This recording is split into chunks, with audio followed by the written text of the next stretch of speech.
Hi everyone.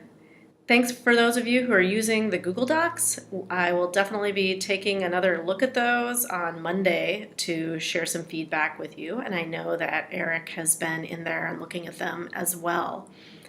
As you're progressing on your bibliographies, I would like to invite you to use the subject guides for many of the other discipline areas that your projects are touching on.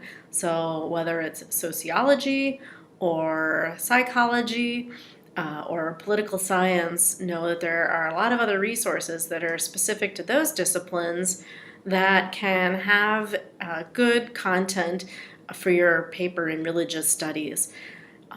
You should look in the religious studies literature too, but don't let that be your only place that you go look.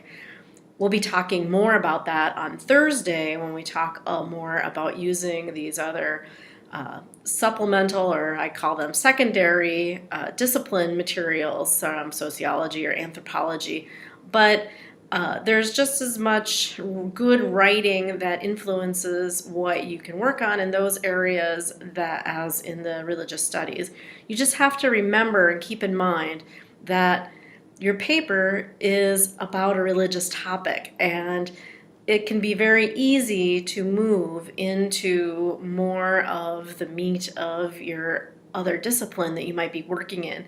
But remember, your arguments need to be based in a religious studies perspective or philosophy, and that you can draw from those other, and you should draw from those other disciplines. But the topic still has to stay about religion. And so if you have questions about that, that's a good place to maybe hone back in using the concept maps.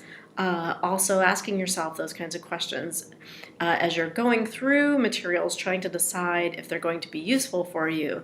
You can often ask yourself, this is interesting, but is this going to help me talk about this topic from a particular, and in this case, religious perspective? How is that going to help me? The other thing that you should be thinking about as well as you're looking at materials is looking at what research methodologies the writers have used for those papers.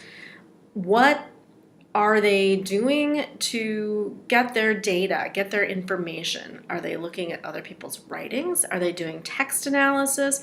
Are they doing interviews? Are they doing some other kind of demographic studies or anthropological, ethnographic kinds of studies? What research methods are they using?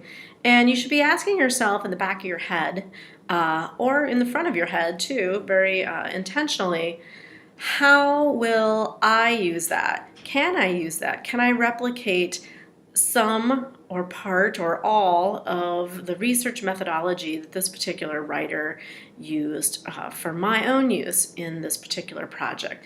Can I do interviews? Is there text that I should be analyzing? Is there another set of data that I should be looking at? So those would be some things to be thinking about. And when you have questions about that, that's a great time to come and talk to Eric or to come talk to me as you're working and as you get your bibliography done, and then as you move forward with your research and continue on this project. So once again, great job. Keep it up and keep adding to those Google Docs. I'll be checking in on Monday, and then I get to see you again on Thursday, and I look forward to it.